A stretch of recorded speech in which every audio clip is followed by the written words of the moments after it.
Paul, who was kind while we were dating, started to verbally abuse me along with his daughter, Teresa, after we got married. Despite their treatment, I continued to save for Teresa's college funds. Eventually, a college acceptance letter arrived, and we decided to celebrate, which also coincided with Paul's promotion. When I returned home from shopping, I found garbage bags filled with my books and clothes left in the yard. In the bedroom, Paul, Teresa, and my mother-in-law were throwing my belongings into garbage bags. "Hurry up and leave. We can't invite Grandma over because there's not enough room with you around," Teresa said. "Exactly. We don't need a failure of a wife. We'll just take the college funds. Thanks." Paul laughed, shaking his shoulders. "A bottom dweller making $10 per hour. Get out, useless mother." "Bye-bye," my mother-in-law added. Something inside me snapped then. "I'll leave," I said. I went to the yard and carried the remaining garbage bags to the car. Sitting in the driver's seat, tears of frustration overflowed. I bit my lip and vowed not to let this be the end. Remember this, I am Kelly, a 53-year-old housewife. 12 years ago, I met Paul, who was 44, through work. We got along well as we worked together. Paul, who was cheerful and bright, seemed dazzling to someone as introverted as me. When he proposed, I was flustered and wondered, am I good enough? During one of our dates, he revealed that he had a 9-year-old daughter, Teresa. I was surprised to learn he was divorced, but soon grew fond of Teresa, who was affectionate and innocent after meeting her nervously. Our modest wedding went smoothly, and our married life started off well. However, the happy days did not last long. I lost my parents to illness during my student days and was raised by my uncle and his wife, who ran a business, after accepting the proposal. I introduced Paul to my uncle and his wife after getting their blessing for our marriage. Next, we visited Paul's parents to greet them. When my mother-in-law learned that I was raised by my uncle and his wife, she seemed clearly displeased. Maybe because of that, she started to make snide remarks to me after we got married. She would come over unexpectedly to nitpick everything. "Kelly, there was a hair in the corner of the stairs. The bathroom mirror is dirty. Don't you clean it every day?" She would frequently scold. "It's outrageous that you work even though you have a small child. These days, everyone works even with small children. I switched to part-time so I could be home when Teresa comes back from school." I gently objected. My mother-in-law glared at me. "How dare you talk back to your mother-in-law, insolent wife?" I never asked why they divorced, but I could guess it might have been because of her nagging. "Come on, Mom. If both of us work, we can save up for Teresa's college funds sooner," Paul said. But as years passed, like his mother, Paul started to verbally abuse me as well. "You come back from work halfway through the day, and this is the meal you prepare. Don't you care to comfort your tired husband?" "I'm sorry, but it's tough to prepare 2 side dishes every day besides the main," I replied. "You just want to slack off. Everyone manages to do it," he said. My mother-in-law, who was a full-time housewife, never used store-bought prepared foods and forbade me from using them as well. So I found time to prepare meals in advance late at night or on weekends when the family was asleep. Just when I thought the issue was resolved, Paul started insisting on bringing lunch from home to save money, which of course I had to prepare, and he found fault with that too. The lunchbox contains frozen food, and the main dish is leftovers. "You're cutting corners too much. Preparing all the small dishes from scratch is hard," I said. "Don't talk back. You're the wife. You know I hate pre-prepared meals. Are you trying to annoy me?" Paul raised his voice. "No more frozen or ready-made meals from now on. But it's the wife's job to think about the family's health and prepare meals. Do you want to make me and Teresa sick?" "You're terrible," he continued. "I'm sorry, I understand. I'll do what you say from now on," I replied. Arguing back would only lead to hours of nagging, so it seemed better to comply quietly. It meant less time for myself, but it couldn't be helped. I had a hobby that brought me joy. After Paul and Teresa went to bed, I would jot down ideas in a notebook, imagining what it would be like if those things existed. This hobby, which I kept secret from them, was a great stress reliever. As a child, I had received an award for a summer vacation research project, and this was a continuation of that interest. Dealing with complaints wasn't limited to my mother-in-law and Paul. Initially, Teresa seemed like an innocent and adorable child, but as she entered upper elementary school, she began to act selfishly. Her mood swings would dictate whether she was affectionate or demanding extra pocket money.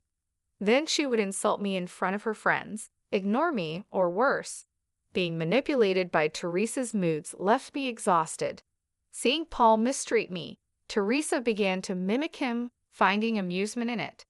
It was a phase of adolescence, and from Teresa's perspective, I was just the woman Dad brought home. Resisting was natural. If she wouldn't warm up to me, I thought I should try harder to get along with her. I made efforts to understand Teresa's feelings without scolding her harshly for misbehavior. Even when she hurled insults, I didn't snap back, but calmly explained, "It's not right to speak to someone older than you like that."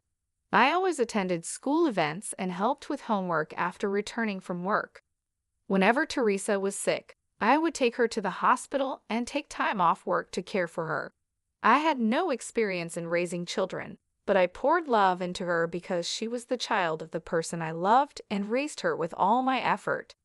However, it seems my feelings didn't reach Teresa. As Teresa entered high school, she needed a lunchbox. Unlike Paul's volume-focused meals, the appearance and variety were important for a high school girl's lunch. I woke up at 6 a.m. every day, making the lunches with care. "Put fried chicken in tomorrow's. I want a hamburger in mine," they would request, making it quite a challenge. Yet they often came back with their lunchboxes untouched. When I asked why, they would say nonchalantly, "I was in the mood for pasta today," or "I passed by a store and suddenly wanted to eat bread." "I woke up at 6 to make these. I wish you would at least try them," I said. Upon hearing this, both quickly became sullen. "You change your mind about things too, don't you? Don't be so sanctimonious. It's annoying. A mother should naturally make lunches for her children." Teresa's hostile tone hurt me more than Paul's words. "Sorry," I said. When I apologized, Paul became even more arrogant. "Don't get cocky just because you made lunch. It's nothing special. You should be grateful we even eat it every day," he said. Their complaints about too many vegetables or the taste being too strong were the last straw. I felt more sadness than anger. Talking with Teresa and Paul always made me feel miserable. The promise of sharing household chores made at the beginning of our marriage was quickly abandoned. "Even if we both work, you're home by the afternoon. That doesn't really count as working. We get home in the evening. It's only natural for the person with the most free time to do the chores," Paul said.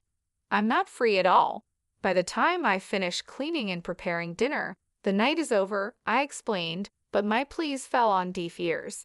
Even on weekends, when I asked if they would help, Paul and Teresa would either lay around with their phones, lying on the sofa, or lock themselves in their rooms playing video games. It was as if I didn't exist in their field of vision. "Hey, old lady, make me some tea," Teresa would say. "I want coffee.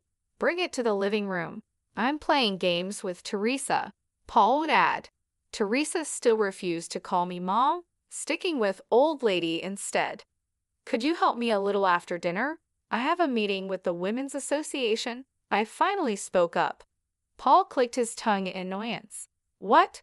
Let us rest at least on the weekend. You see we're playing, right? Do you intend to disturb our parent-child bonding?" "Oh, but you're a stranger, so it can't be helped," he said. The word stranger pierced my heart like a blade. "What's with that face? Got a problem?" Paul threatened. "Who do you think allows you to live in this house? A disposable part-timer like you standing up to me isn't 80 years too early." Faced with their attacks, I bit my lip and swallowed my complaints. Though Paul boasts as a middle manager in a small to medium enterprise, his income isn't impressive.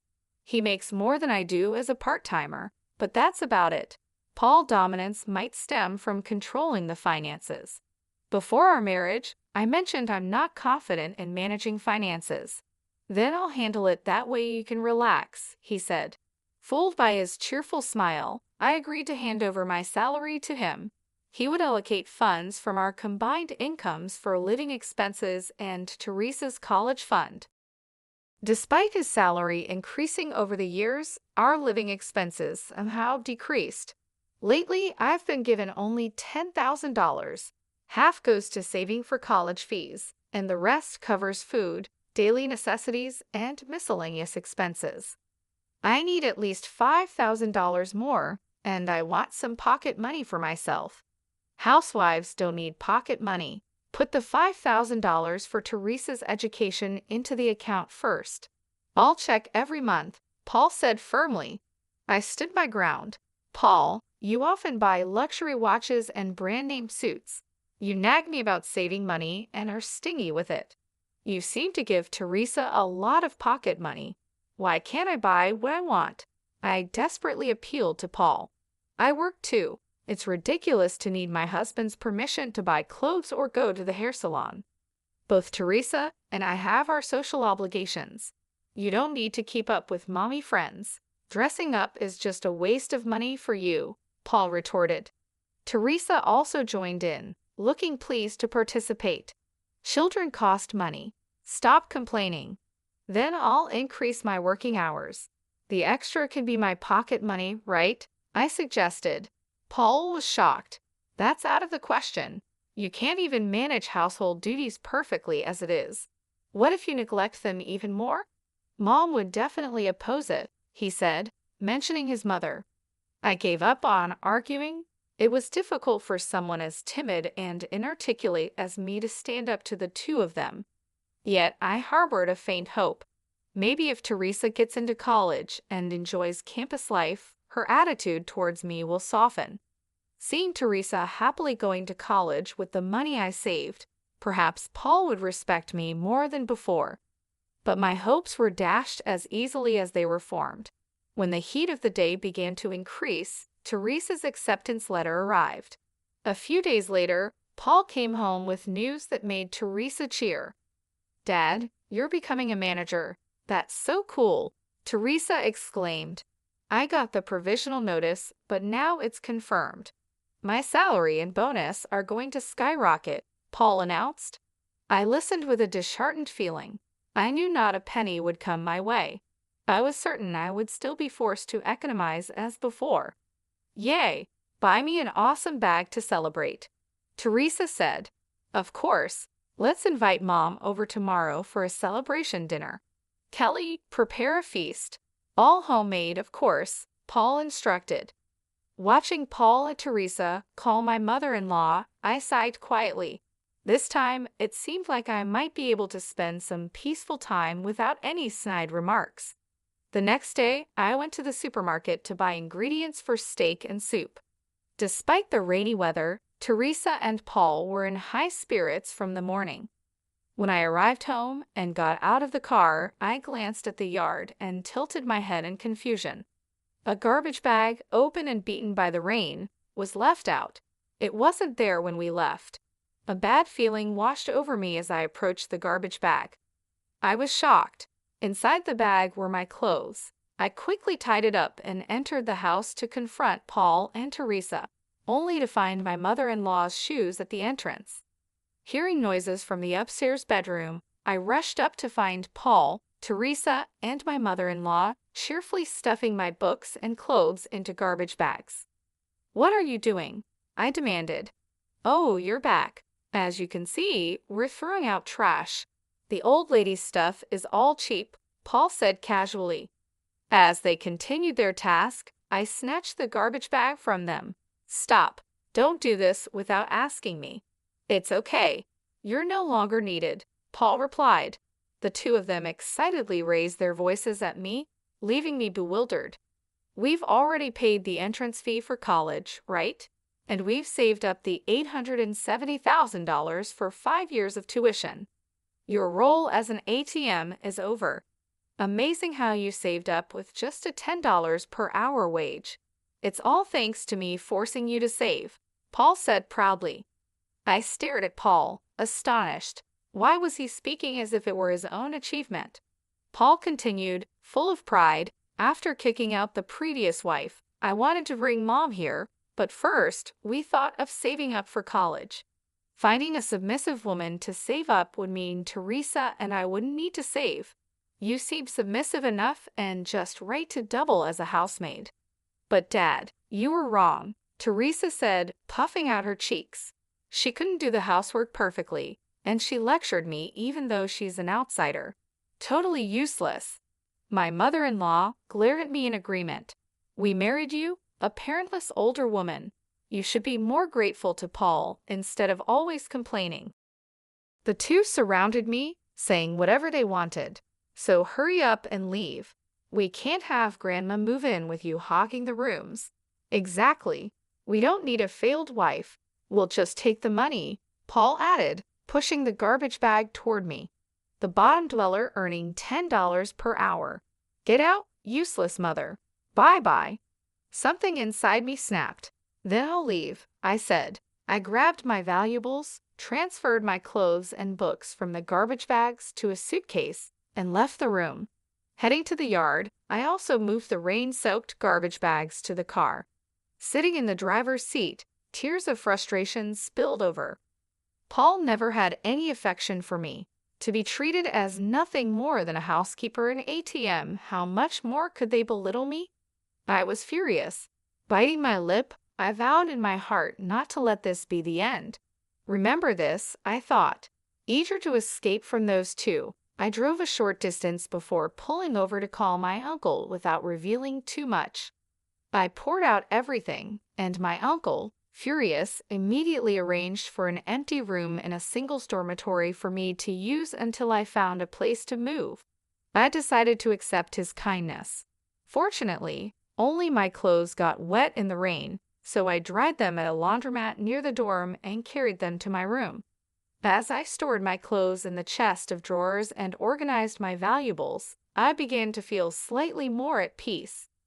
During our relationship, Paul had been truly kind, and I believed I was cherished. Even after his attitude changed post-marriage, I kept telling myself, he's really a kind person. Things will go back to how they were. With Teresa, I thought we just needed time to get along, and with my mother-in-law, I believed it was natural for in-laws to clash. But faced with reality, I finally woke up. No matter how much I tried to make amends or the effort I put in, it was futile with people like them. They would pay for trampling over my feelings.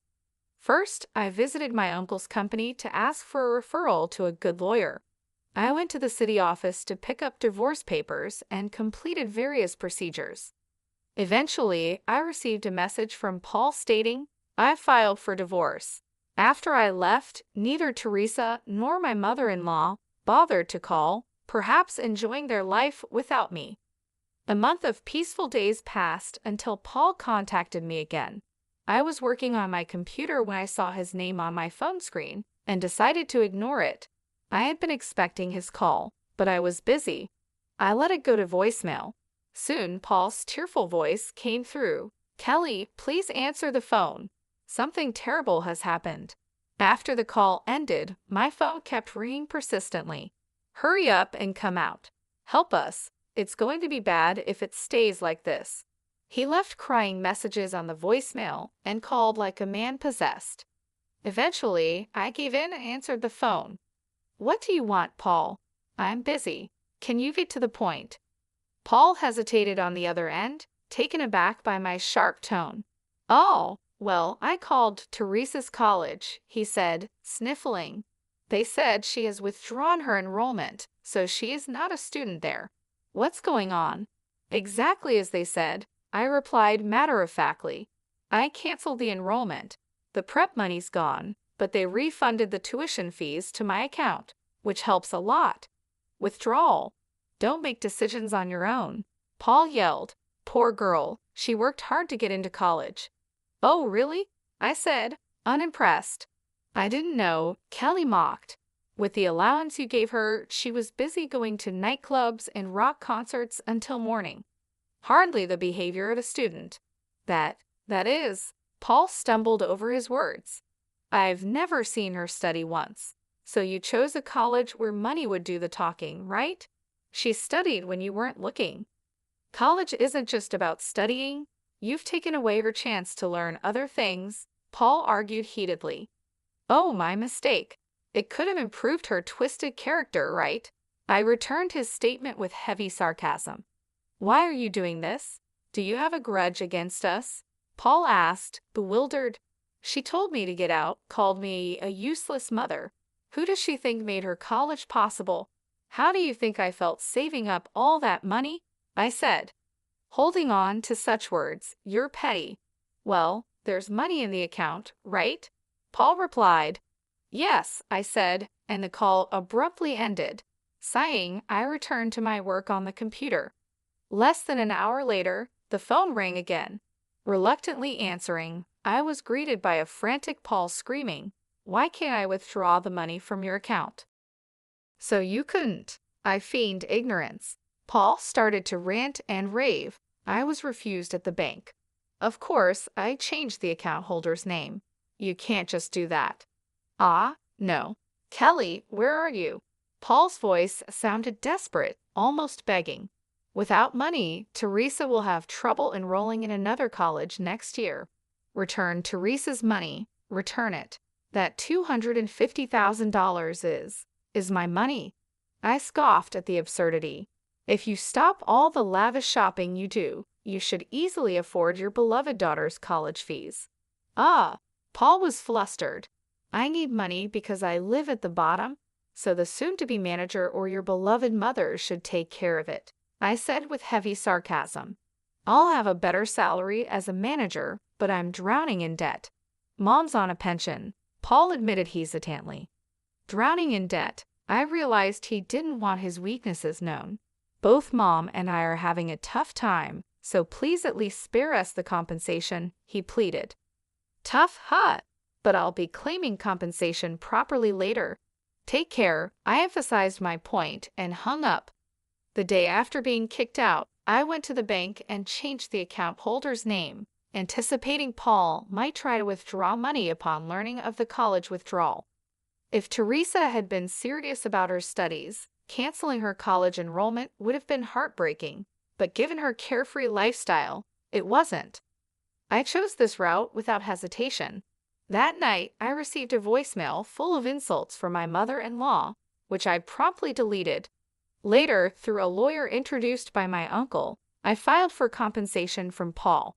Predictably, he resisted. Paul accused, knowing I don't have money, demanding compensation is just cruel. Why should I even have to pay? I provided for Kelly, treated a failed wife kindly, and didn't even cheat. What's there to complain about? Running off with the enrollment money is outrageous. If anything, we should be receiving compensation from you. So I thought I'd wait until Paul changed his tune. A few months later, I received a call from my sobbing mother-in-law. Kelly, please help, she said, her tone as imperious as ever. It seemed her character would never change. Long time no see. What's the matter? I asked leisurely, though I could guess the reason. They're telling us to vacate this house, she said. Well, it can't be helped. It's my house, after all, I replied. My mother-in-law gasped in surprise. Didn't Paul tell you? When I got a job, my aunt and uncle transferred this house to me. I invited Paul and Teresa, who were living in an apartment at the time, to live with me, so it's in my name. This is the first I've heard of it, she sounded dumbfounded. Is that so? Well, anyway, my uncle was furious when he found out I was kicked out and said he'd proceed with selling the house, so I'm going along with it. I'm not kind enough to let the people who kicked me out live there for free. So you're really going to sell it? She asked.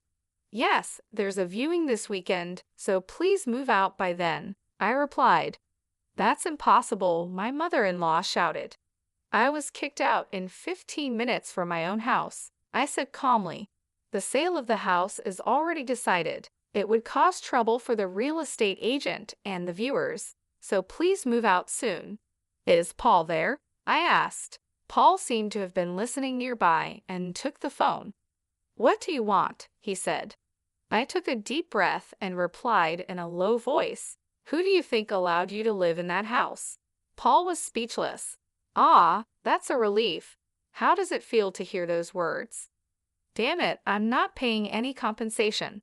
See if you can get it, Paul yelled. I was told to discuss this through a lawyer, I said, exasperated. Paul continued to yell. You with your low salary plan to leech off compensation. Pathetic, but I'm not paying a cent. Are you sure you want to be so confident? I asked. I said this with a mix of disbelief and annoyance. I have plenty of evidence. The abusive words you, Teresa, and your mother hurled at me are recorded and noted. While you forced me to economize, you squandered money on luxury goods. There's no escaping this. A mother saving for her child is natural, and a wife should obey her husband.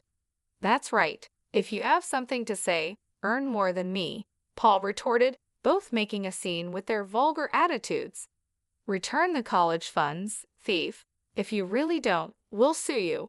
Suit yourself. Enough, both of you. Teresa tried to calm her mother and Paul over the phone. I'm really angry at her for stealing my important college funds. That's the lowest a parent can get. Teresa, you're right.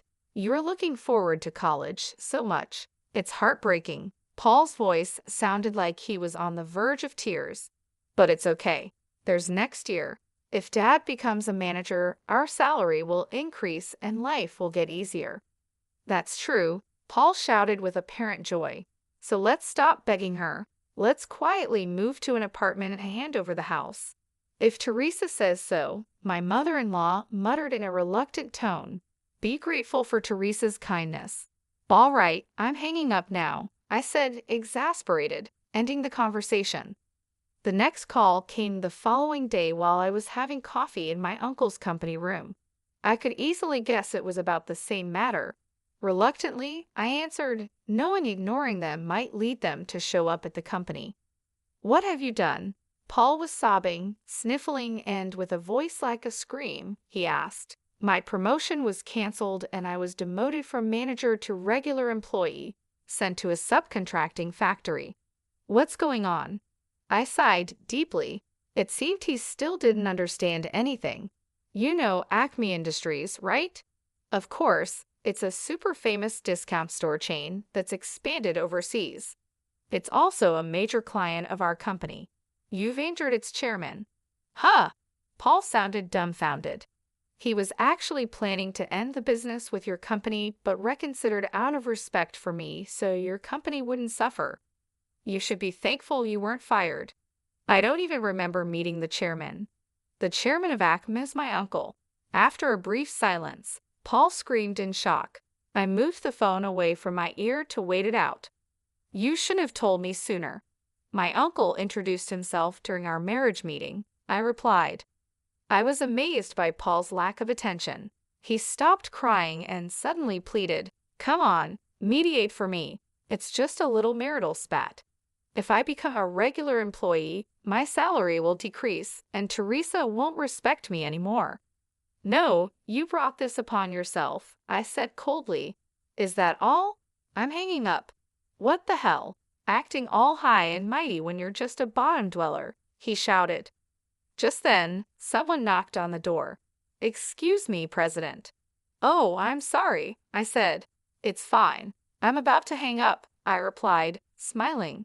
Ah, I haven't told you. I'm the president of Acme. Huh. The one with annual sales of $700 million. To be precise, the president of the American branch. Paul fell silent. I could almost imagine his shocked expression. That's a bad joke. Weren't you earning $10 per hour just a while ago? The salary slip you found in the bedroom? Look at the date. It's from 12 years ago when I first helped out at my uncle's company, I explained, trying not to laugh. I kept it as a keepsake. The minimum wage has surpassed $14 now. You really are clueless about America's economic situation. Paul, Lost for words, soon spat out a resentful remark. Quiet but lucky. You have a rich relative. Even a useless mother can become a president. Do you think the position of president just falls into your lap because you're a niece? I've been developing product ideas for a while. Some of them were approved in Acme's planning meetings and became hit products.